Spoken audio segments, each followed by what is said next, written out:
azatdan peydalanıp, vatandaşlarımız, İran'da yaşayan Türkmen doğanlarımız size yüzlenecek bolyan.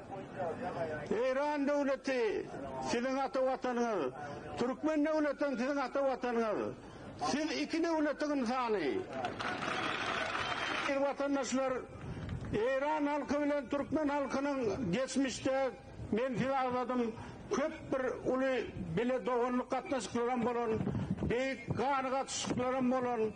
Onun için şu devlette siz hem İran'ın beylik halkları yali, kanun esasında hukuklarınız den, onun için size şu devlette ağzı bir yaşamayı, üstünlük kazanmayı, milletinizi, dilinizi, devinizi yitirmeyen saklamanızı, komşu ikinci vatanınız Türkmenistan, onun halkı bilen, doğanlarınız bilen, hem işe iqtisadi,